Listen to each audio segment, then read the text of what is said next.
Hello everybody, Redneck Reloader here. Today, I've been wanting to make this video for a long time.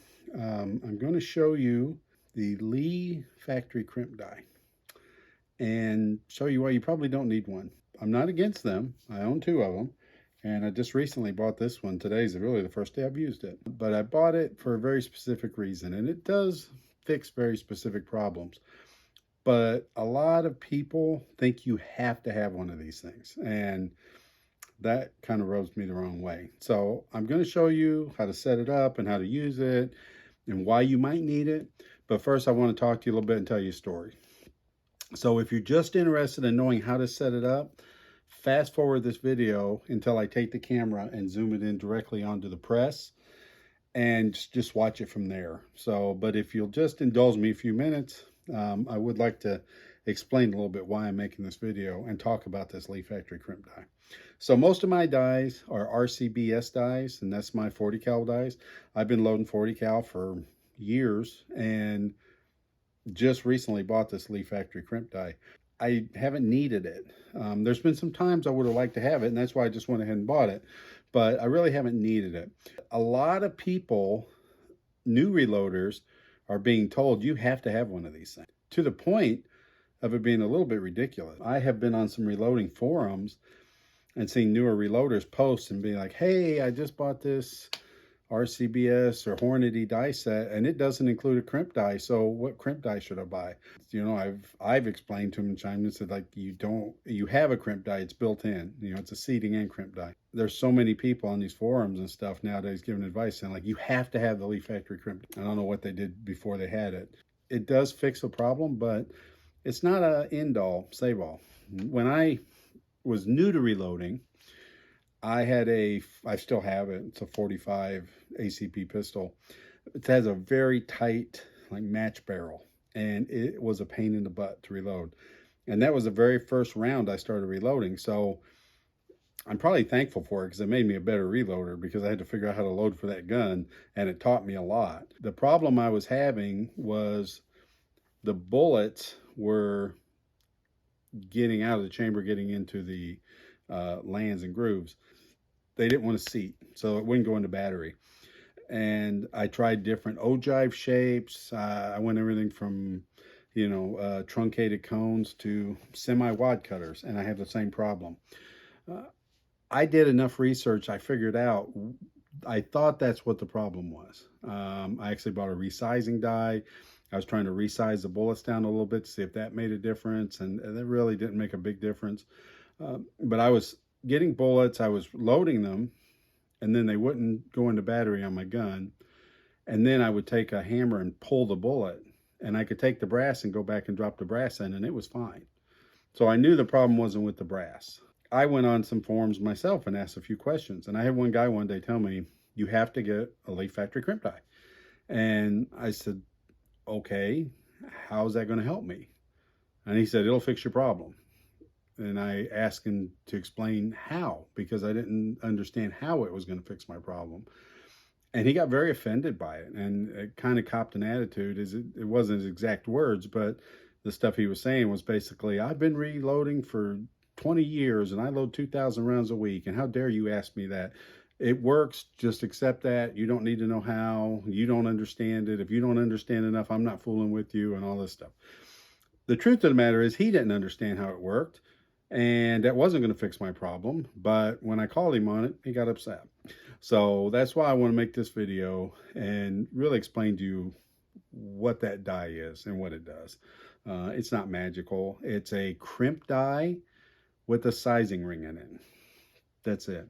So the idea is, instead of seating and crimping a bullet at the same time, or even in different steps, you go ahead and seat the bullet using your existing die. Then you go to this die and it resizes the brass again and crimps. And it does a very good job of crimping, and the resizing comes in handy sometimes. So if you're having problems where after you load your bullet into the brass is swelling, that's what it's made to fix. I have that problem occasionally with 40 Smith & Wesson. So I loaded 5 rounds today. This is a new load for me that I'm building up, a new test. I've never used tight group with 40 cal before, and so I'm loading some with tight group. So I'm starting down on the low end of the range, and so I thought today's a good day to test this out. So I just loaded 5 to see if I was going to have any problems out of the 5, because I usually don't have a lot of problems. I can load 50 rounds, and I might have 1 or 2 that have a bulge that I'd like to deal with. So nothing major today, but there was a little bit, enough that I'm going to show you what I'm talking about. So let me find a good round here, and hopefully I can show you on camera. This one's got a little bit of it. And I'm back. You can see, it's hard to, I need an extra hand. Right along here, you can see that little case bulge where the bottom of the bullet hits. That's what I get sometimes with 40 Smith & Wesson. Now, if you get that, it's not necessarily a problem. That one plunks fine. Aha, here we go. That's what I wanted to show you. So here's one. It's got just a little bit of a bulge. I think you can see it there. And when I drop it in my ammo checker, it doesn't plunk. That bulge is enough to catch it there. Now, is that a problem? Well, not necessarily. Here's my barrel out of my gun. Plunks just fine. Kind of wiggles around, spins, and drops out easy. So that little bit of bulge doesn't make enough of a difference in that gun, in my gun, to be a problem. However, I have more than 140 cal, so I'd have to get my other barrel from my other gun to check to see if it would be a problem in it. So I prefer to just go ahead and load to my ammo checker, and then I know it's not going to be a problem. So the whole idea behind the Lee Factory crimp die is when you crimp with it, at the bottom of the die, it's got another sizing ring. So when you run the shell up in there to crimp it, it's going to resize that brass and bring it back down to size. And that's the whole thing. So if you're getting enough of a bulge that it's a problem for you, then the Lee Factory crimp die would be a solution to that problem. But if you're not getting enough of a bulge where it's a problem, you don't need it. I haven't needed it for years, loading 40 cal, and I've never needed it with 9mm. I have one for 45 ACP, and I do use it occasionally, but I didn't get it because of that problem. I got it because of that problem I told you I was having in my story initially, where it just wasn't the chamber, and I had enough people telling me that, hey, if you get a Lee Factory crimp die, it'll fix your problem, that I got one and tried it, and it didn't fix my problem. But since I already had it, I do occasionally use it. So it just depends on my mood and if I'm seating and crimping in the same step or not. So that's enough talking about it. I'll bring you in here closer. We'll take a look at it and see how it works and see if it fixes. Okay, so I'm going to go ahead and show you how to set this die up. Now, let me raise the camera just a hair so you can see the die. So this is the die, and you screw the die body in, and this plunger on the top is how you actually adjust the crimp, not the die body. So the whole idea when you're setting this up is, let me loosen that ring a little bit. So you screw the die body down until it just touches the shell holder, and then you lock it down. You don't want to have any cam over, because that's a carbide sizing die, and if you have cam over and you force that ram up into it too hard, you can break that. So you just want to bring it down until it just touches and then lock your die down. You back this off, and then you take a completed round, run it up in there, and you'll feel some resistance when it goes in. Like right now I'm hitting a little resistance, and I'm going to go ahead and push it on through that sizing ring, and then I'm going to dial this down until I feel it contact. Now, I've actually already crimped these rounds because I seated and crimped in the same step. So I definitely don't need much crimp on this, but I'm just giving it a little smidge. That's something you'll just have to play with and see how much crimp you want on it. And that's it. That's all you have to do to set it up, and then you can run them through. So let's just see the effect it has on these rounds. This one doesn't want to plunk. So let's run it through there and see what it does. So I felt it go through that resizing ring.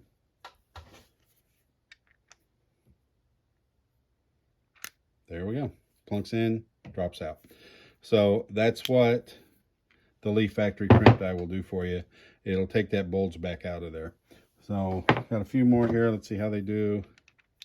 Now this one plunks, but it kind of sticks. Doesn't want to come back out. So we'll run it through.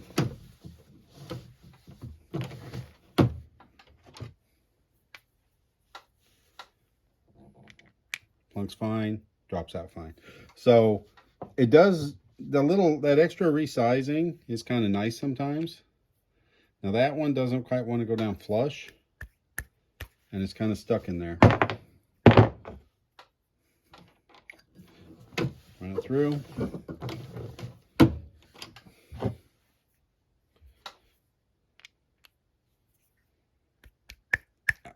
Well, kind of stuck in there, but I don't think it was stuck. I think it was just something on the brass for my fingers. And that one actually plunks fine, but what the heck, I'll run it through there anyway. I'll run the other 4. So that way they're all uniform and the same.